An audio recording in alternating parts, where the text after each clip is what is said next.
Hello everyone. Good afternoon. Good evening all. कैसे हैं सब लोग?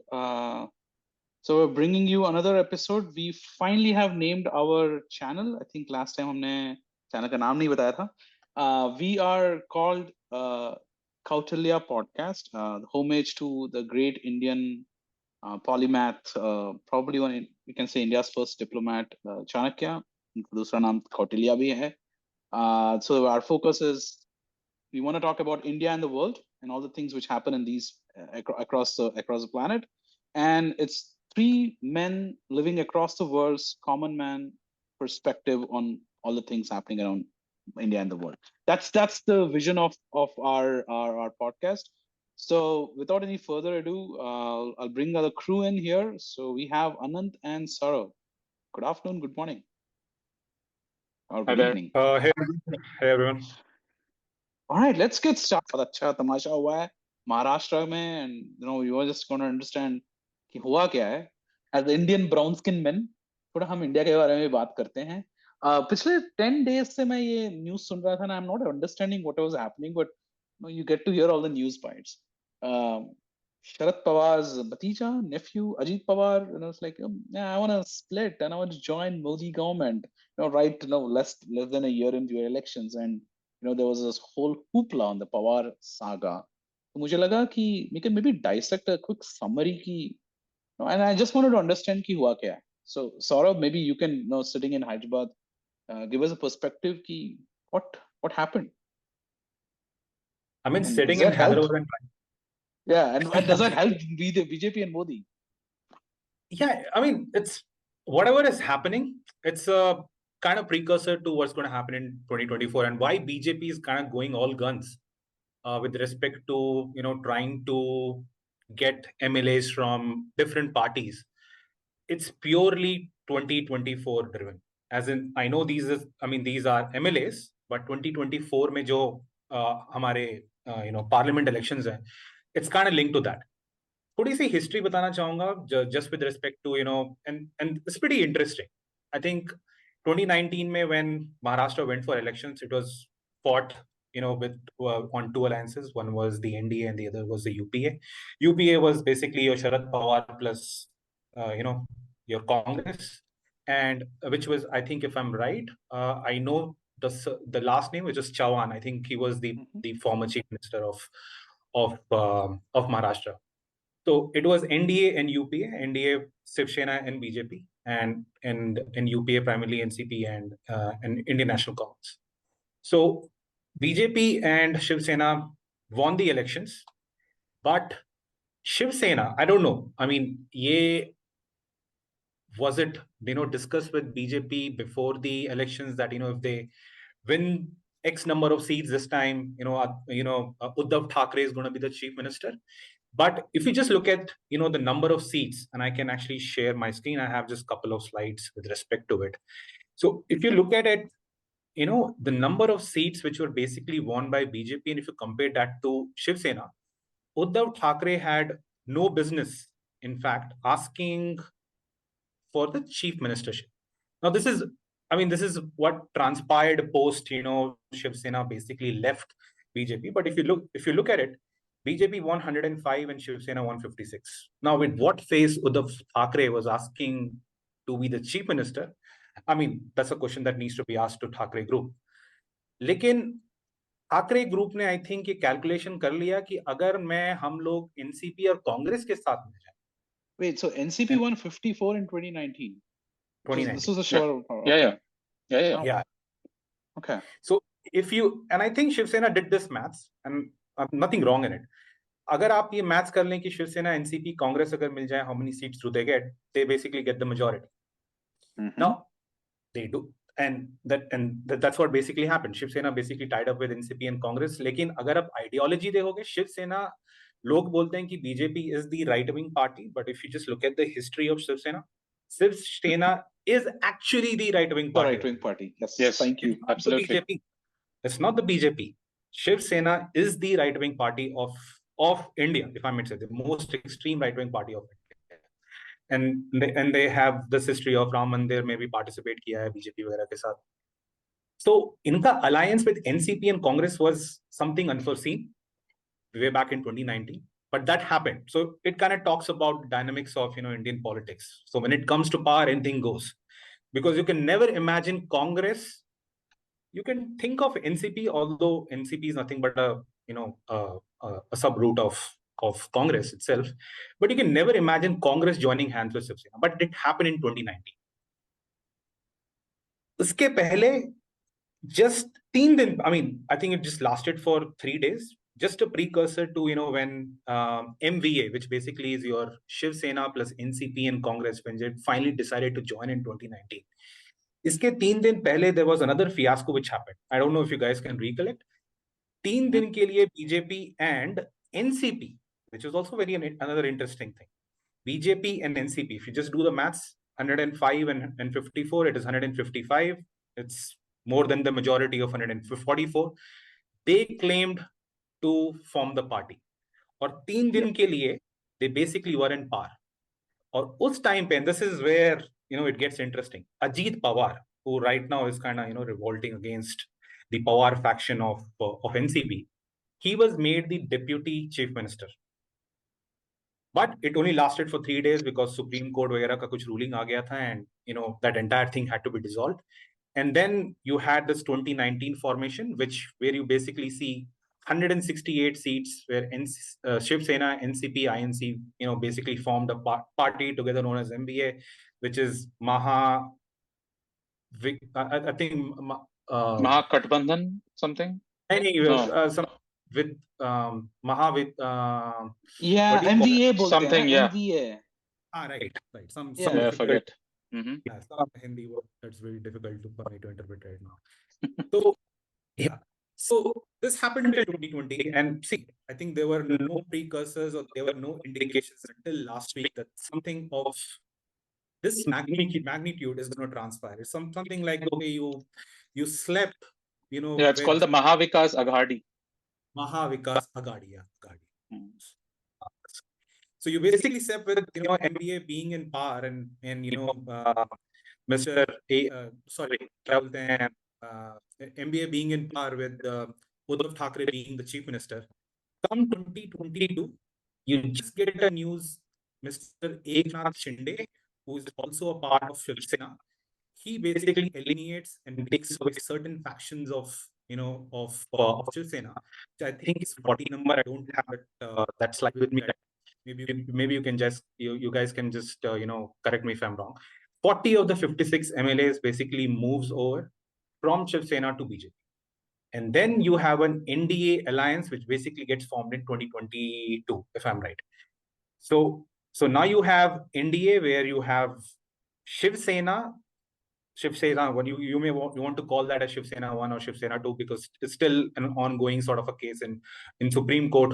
Which party, Uddhav Thackeray has the right to call his party of Shiv Sena, or Mr. Eknath Shinde, who took over 40 MLAs from Shiv Sena to BJP as Shiv Sena. So that's an ongoing case which is still going in Supreme Court. So actually, देखा जाए तो people voted for BJP and Shiv Sena, and in 2022 you had the right parties being in power or ruling the state. If you look at it, come a week back, which is I think 30th of June or 1st of July, people went with the idea that okay, ki BJP ki party hai, or NCP, Congress is basically is on the other side, which is on the opposition. Out of the blue, I think immediately in the morning the news comes out that Ajit Pawar is taking 32 MLAs, which is 54 of the 32 MLAs from NCP to BJP, which is NDA. So now you have BJP, certain faction of Shiv Sena, certain faction of NCP joining hands and forming NDA. Now, अब इसमें सबसे बड़ा challenge ये, I mean, एक हफ्ते से सबसे ज़्यादा point of discussion ये हो रहा है कि is it right for Mr. Ajit Pawar to take away MPs when Sharad Pawar basically is the quote unquote, he's a party president of NCP. and he was trying all his best to make sure, those 32 MLAs who have, gone along with Mr. Ajit Pawar to NDA, they don't move over. तो एक हफ्ते से ये battle चल रहा था within the Pawar faction to ensure those 32 MLAs of the 54 do not cross over to NDA. लेकिन ultimately it happened, and now you have 205, which basically is the overall NDA numbers, which kind of comes up in the assembly seats. If you look at the assembly map right now, 205 or 288. Now, the repercussions of this and why the BJP was really after these MLAs. So I'm going to talk. I'm going to have two sides of discussion. One, the political, and the second, let's discuss the moral sides of it. If you look at it, the next slide. Okay, now if you look at BJP, this is the voting share percentage in 2019. Very, very interesting. And which it also, if you can just reciprocate this to, or replicate this to what possibly could have happened in 2024. If BJP was going on its own, if you just assume Shiv Sena wouldn't have broken up, and if BJP was going on its own and NCP wouldn't have broken up, BJP would have got 25 to 30% of the seats at the bare minimum, okay, or the bare maximum. Shiv Sena, NCP, Congress were having the upper hand. So you're almost talking of bare minimum of 55 to 60%. And all the early exit polls, even though it's way too early, was kind of predicting that, BJP come 2024, elections, they are not going to get a lot of seats from Maharashtra. And Maharashtra has good number of seats. It's 48 seats, which possibly I think is the second highest after UP. So it is a pivotal state in that case. And in 2019, BJP won a lot of seats. I think close to 40, 42 seats in 2019, if I'm right. So अगर ये same dynamics के साथ 2024 में जाते, it would have been a big dent to BJP in terms of seats. And I know we've had this offline conversation, myself and Arvind, कि there are, BJP अगर सिर्फ alone जाती, मुझे तो लग रहा था कि BJP को शायद maximum 15 से 20 सीट बचे out of 48, which if you look at it, अगर BJP को comfortably majority में आना है, which is 272 plus, right now there are 303, and considering they're going to lose few seats from other states as well, this would have been a very big dent. And so first जो शिवसेना आ गई, again what the inner dynamics, वहाँ के जो former chief minister हैं Mr. Fadnavis, he is supposedly the mastermind. I mean, you can just imagine, he was the chief minister of Maharashtra from 2014 to 2019, right? He gave up the chief ministership and asked Eknath Shinde, who moved over from Shiv Sena to BJP, which is nothing but 32 members, right? 32 out of 150 odd party is basically having its member as a chief minister. So he has given up his chief ministership just to ensure, the numbers kind of add up and make sure, BJP stays in state power. Smart. And now if you look at it, now again, जब ये NCP की party ने join किया है 32 of NCP MLAs, here again, Mr. Fadnavis or BJP and Amit Shah and company have, reconciled to the fact that they would be okay for Mr. Ajit Pawar to be the deputy CM. Chief Minister. So deputy CM. So deputy CM. I mean, I've never heard of this scenario. It's basically it's basically an incentivization mechanism. Absolutely. Have you ever heard a state where you have two deputy CMs? I haven't. No, but you can create one. You can create. Absolutely. So यहाँ पे ये Deputy CM North Maharashtra, Deputy CM South Maharashtra. You might as well see that if there's more vote fragmentation, or if there's too many parties, like what you see in some of the European countries here, there's more parties probably than the number of people, I guess, sometimes. I feel like it sometimes. So how do you form a government with so many parties, each targeting a different agenda? Right. So Ajit Pawar right now is a deputy CM, and interestingly, he has been deputy CM multiple times. And that's one of the reasons why, I mean, this is all, talks in the ears, Chinese whispers, whatever you call it. I mean, Ajit Pawar, one of the reasons that he basically moved away from NCP was कि वो बहुत time से deputy chief minister रहे हैं, and he basically wanted to, elevate his designation. लेकिन शरद पवार की जो daughter है, if I'm right, it's Supriya Sule. Sule. So Mr. Pawar was more inclined towards Sule and giving more preference to Sule. So that was one of the reasons that Mr. Ajit Pawar, even though 2019 he gave that precursor or gave that indication that he is not happy or is not satisfied, and he joined hands with BJP, although for 3 days. Although for 3 days, एक precursor था कि this can happen somewhere down the line, and it basically happened. He basically was very dissatisfied with Sharad Pawar. Sharad Pawar is 83 years old. He's very unhappy for the fact that he's still the party president and everything goes by Mr. Sharad Pawar as far as. So yeah, I think this was a precursor, or what we have right now is a Khichdi government. We like it or not. I think 1 साल रह गए हैं हमारे parliament elections को, लेकिन BJP का सिर्फ एक ही एजेंडा था, just to make sure they keep their 2019 numbers intact. There's not major dent to their parliament seats numbers as far as Maharashtra is concerned. So that's the political side of it. Now, if you just, as a common citizen, as a person who basically, I'm going to raise my hand and say 2014, I voted for BJP. And BJP, one of the reasons, one of the slogans that BJP had was, party with a difference. I know in politics, doesn't really matter. But if you look at the moral sides of it, I know that Shiv Sena ne bhi, they played a dirty trick and they moved away from BJP in 2019. So it could be an answer to that. But if you claim to be a party with a difference, then you possibly do not join hands. And देखिए, NCP में कोई problem नहीं है, लेकिन NCP के जो 2 members हैं, Ajit Pawar, again, irrigation scam, NDA, Mr. Modi in his certain meetings or certain diasporas, जो भी elections के होते हैं, he has continuously spoken about the irrigation scam. Mr. Ajit Pawar joins NDA in 2019. That particular scam is wiped off all the papers. Okay, so that's one. Mr. Praful Patel.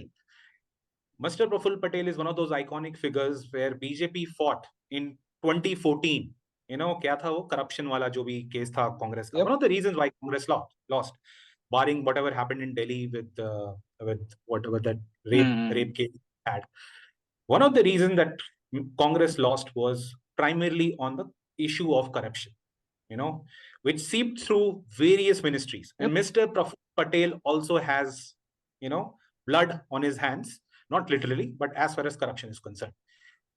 So वो दोनों भी is in this 32, वो दोनों भी हैं. And that's what my, as a person who voted for BJP and BJP who claims to be a party with a difference, I think somewhere on moral grounds, I just don't find BJP, taking the right decision. And that's one dissatisfaction that the BJP workers also have. One of the members of, or one of the MLAs of BJP, I'm not really sure what's her name, I'm not able to recollect, one prime members. She was very dissatisfied with the move that Mr. Fadnavis and Amit Shah have taken to join hands with NCP. And NCP, especially with these 2 members. क्योंकि आपने हर एक forum में इनके बारे में बात की है, which is very, very negative. And ultimately you join hands. So I'm not really sure what is the signal that they're trying to send. But again, as I said, politics doesn't have enemies. All that possibly matters is a politics of convenience. वो क्या बोलते हैं कि there are no true permanent enemies and no true permanent friends in politics. Absolutely. अरे BJP कर चुकी है. मध्य प्रदेश में भी ये कर चुकी है. जम्मू कश्मीर में, Jammu Kashmir. I don't know if you guys remember. Mehbooba Mufti. Right? Mehbooba Mufti, yeah, PDP, yeah. They did join hands with PDP as well. Yeah. See, here's my take, and I think very well summarized here. But this is what BJP does. They're a winning machine. When you want to win elections, you're gonna play the games. Now, are they dirty? Possibly. I'm not surprised the workers are disappointed. But when the biggest ask is, uh, winning 2024 elections, yeah. So not surprised at all. Yeah, Ananda, I heard you. We are exceeding the time, so yeah, we will probably have to figure out a splitting the video. I think the Zoom may also end quickly, so I may have to do another Zoom. I'll edit this particular aspects from the final video. Just wanted to add one last thing, if I may. Please. Yeah. So see, this is a pattern that is getting repeated across different states within India. What is happening here? You have these old leaders, whether it's Ashok Gehlot in Rajasthan or Madhya Pradesh or now Maharashtra, Pawar himself, or if you look 10 years backwards, a similar situation manifested itself in Andhra Pradesh, where you had the then Chief Minister Y.S. Rajshekhar Reddy dying in a helicopter crash, and quite naturally his son was supposed to take over the reins from him. But then what happened? He was denied the seat denied any opportunity by Congress, by the then Congress leader Sonia Gandhi. And what happened? He went and did his own farm party, and now he's the Chief Minister of Andhra Pradesh. Yeah. So what is happening here is basically there are frictions in intergenerational transfers happening. Yeah. So what do I mean by that? You have a string of local leaders across the country. They're all graying. They're in their 70s. They are in their 80s, and ideally they should have handed over the reins of their parties or their power base to either their children or whoever has worked with them to bring them to that stage where they are. Now, what is happening parallelly is these guys are reluctant to hand over shared power with anyone else. And if they need to transfer power, they are only interested in doing it with their offspring, with their daughters or sons. So you see that happening with Ashok Gehlot. He wants his son to take over, and therefore he denies Sachin Pilot any opportunities. The same thing happened in Madhya Pradesh against, what's his name? I forget. Scindia, right? So he broke off, literally bringing down the government in Madhya Pradesh. Now the same thing has happened twice in Maharashtra. Once with Shiv Sena, where you don't respect the hard work, the contributions of party members who are not part of your immediate family. And the same thing happened now with Sharad Pawar. Now Sharad Pawar is quite shrewd, right? We know all his political maneuvers that he has been making, sometimes quite smartly during his career. But this is something that probably he hasn't been able to do so very effectively. Now he wants to bring in his daughter, make her the de facto chief of the NCP. But why should the other prominent leaders like Praful Patel or Ajit Pawar, who's his nephew, why should they have to go along with it? They have dedicated their lives to bringing the party to where they are. And why shouldn't they reap the benefits of their hard work and sacrifices? So, this is a clear case of old leaders, being old, becoming dinosaurs. So, and the BJP just happens to be in the right place at the right time to exploit all these frictions to its advantage. Now, coming to about the political messaging of all this, obviously, if you follow politics, if you are a voter with an ideology, that is, if you vote with an ideology, you're going to be very dissatisfied with what's turning out, and that's going to affect your voting patterns, your voting preferences afterwards. That being said, again, probably I see this leading to two outcomes. One is you're going to see further fragmentation of parties. Every state is going to end up with 20, 25 parties, all vying to be, leaders of each of these parties trying to become the next chief minister. And you end up in a situation like in Europe, right? Where, you have so many parties and no effective governance. But we already the have, I think, difference more is, number of parties in India, and I think that's just going to rise. I mean, sure, especially if and it's this just going to mushroom even further. dissatisfaction. Yeah. Yeah, and one last thing to wrap it up is the BJP is going to play the same by the same rule book until it works. Now, whether they have another trick up their sleeve once these kind of strategies stop working or not, that's a different question. Oh, one last question, 30 seconds, Saurav, just a quick, 30 seconds to be honest. Rahul Gandhi and Congress, are they going to take advantage of all this, or can they You make got to any? have, you got to have something to take advantage of. They don't have anything. I mean, you're losing people at the rate of knots. I mean, Maharashtra में भी अगर आपकी ऐसी situation आ चुकी है, first you joined hands with Shiv Sena, so that talks about, I mean, Desperation. their desperation as well. तो और अब एनसीपी में fragments आ गए हैं, and और कांग्रेस का stamp in Maharashtra has receded dramatically. I mean, उनके पास अब क्या 40 MLAs Less हैं? than 40. Less than 40. तो उनका stake anyways is very, very less in Maharashtra. It's basically going to go down. It's going to it's going to go down. It's going to go down. Great. It is a party in decline. It is whether the Rahul Gandhi realizes it or not. Oh, he doesn't realize. That's he doesn't. He lives in a different world, man. Anyway, okay. We'll end the Maharashtra Khichdi here. Indian politics are fun. I mean, we should take this to global. Show how amazing Indian politics are. We will talk again later. Please hit that like button. It's our second episode. We need more love. We need more comments and feedback. If you have any comments and feedback about our videos, please put them in the comments section. What did you like about Wagner's presentation made by Anant? What did you like about Maharashtra update from Saurav and the Twitter update? Please share your feedback about our topics. And if you have any topics we should be talking about, please share that as well in the comment section. Please hit that like button. Please subscribe. The Kautilya Podcast will be back again with another episode next week. Till then, we will talk again later. Bye-bye. Yeah, bye-bye.